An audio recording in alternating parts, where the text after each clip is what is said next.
last के अरे last महिना कुन महिनामा हुन्छ 2017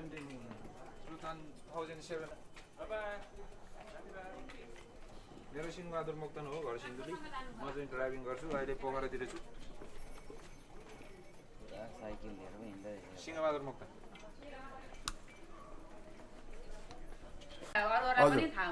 यहीँको पक्का तपाईँको लोकल होइन लोकल उसको के होइन हुन्छ थ्याङ्क यू भेरी मच बसेन कहाँ चाहिँ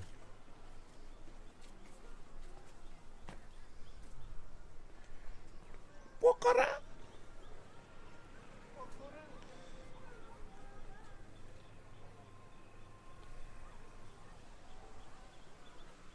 ल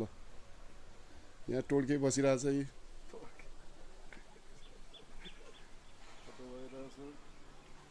टोलकै इन्जोय गर्दैछ भ्यूको यो तपाईँको यो डिजाइन गर्ने चाहिँ को मेरो बुढा नै हो ए उहाँले गर्नुभयो पहिला हामीले सानो बनायौँ यो छ नि यो यति मात्र थियो यताको यो तल थपेको थिएन त्यसको माथि तल थपेको थिएन अनि पछि यति मात्र ठाउँ पुगेन अनि तल थपौँ भनेपछि यत्रो सबै टिन झिकेर गर्दा 4-5 महिनाखेरि बिजनेस लस हुन्छ भनेर डाइरेक्ट भने हालेर हेर्नु हामी टिन सेडेर बनाएको यो पहिला यति मात्र थियो नि त हजुर अनि टिन सेडेर फेरि थियो बालेको अनि त्यही त उहाँले त के इन्जिनियर पढ्नु भएको होइन पत्रकार हुनु चाहिँ पढेको कानुन गर्न हिँड्नु राजनीति हुनुभयो अहिले आएर अनि मान्छे हो पत्रकार हुनुभयो अहिले आएर व्यापारीहरू न ए पत्रकार पनि हुनुभयो पत्रकार हो नि अहिले पनि लेखक पत्रकार होला तर पहिला लोयर भन्नुभयो होइन हजुर पढेको लोयर त्यही भएर पनि होला कि अनि त्यस्तो यस्तो के ठाउँ ठाउँमा पत्रकार लिएर हिँड्ने भयो घुम्ने भयो होइन त्यो भएर पनि होला कि सबैले त्यही सोच्छ नि छक्का पर्छन् यो कहाँको डिजाइनर तपाईँको भन्छन् त एकदम राम्रो म्याक्सिममले यो आइडिया सबै आफूले लिनुभएको त्यताको यताको अनि अझै पछाडि नि हेर्नु कस्तो राम्रो बनाएको छ तपाईँको अनि खास घर चाहिँ कहाँ हो यही नै हो नि हामी त लोकल हो नि पहिलेदेखि बाबु हजुर अहिले त हेर्नु त होल कत्रो बनाएछ है अन्त लोकल हामी त यहाँको प्योर लोकलले अब मेरो त बिहा भएको 24 वर्ष भयो हजुर अरू बुढाहरू चाहिँ यहीँ गएको पहिलेको अझै यता हेर्नु यो भर्याङ देखेर छक्का पर्छ मान्छेहरू हजुर यतापट्टि हेर्नु यता छक्का देखाउँछु अहिले अहिले यस्तो कि हामीलाई नभ्याएर तर टाइम दिनै पाएन कि हजुर तपाईँको अनि यो भने हामीले पोखराको मान्छेले इस्टिमेट गर्दाखेरि 8 लाखको गरेको थियो होइन इस्टिमेट हजुर हामीले काठमाडौँको मान्छे ल्याएर 5 लाख लाग्यो तर यो मात्र बनाउँदा क्या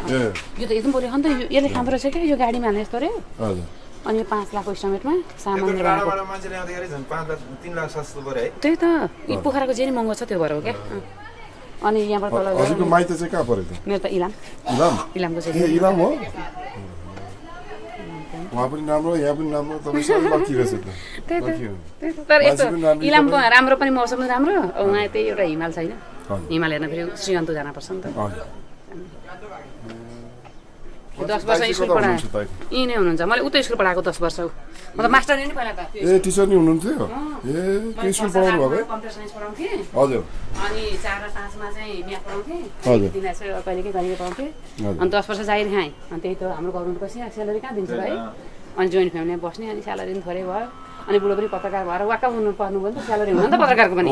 अनि छोड्दै बुढी अब आफ्नै ठाउँमा केही गरौँ भनेर अनि मैले जागिर छोडिदिएँ उहाँले पत्रकारको छोडिदिनु भयो अनि टोटल्ली हामीले यहाँ चाहिँ लगभग 5 वर्ष मजाले बिजनेस गऱ्यौँ अनि त्यसपछि अनि लकडाउन कोरोना यताउता भएपछि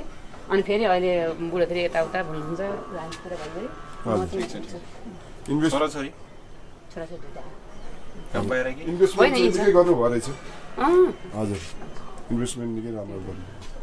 त्यो त छोरा यहीँ छ अनि यो होटल म्यानेजमेन्ट पढ भनेको मानेन हो त्यो यसो गरे उसले आइटी पढ्छु भन्यो इन्ट्रेस्ट त भयो तर पनि तपाईँको होइन हो नि यहाँ अझ कस्तो राम्रो डिजाइन गरेर छ तर अहिले हामीले समय दिन सकिएन कि यसपालि यहाँ बिजनेस गर्ने पाइएन पोहोरको बस्ने हामीले राम्रो गर्थ्यो अहिले अब टाइमै पुगेन कि हेर्नु न त्यो त्यो होइन त्यहाँ यता मात्र पनि यहाँ रुम थियो हाम्रो 5 वटा रुम थियो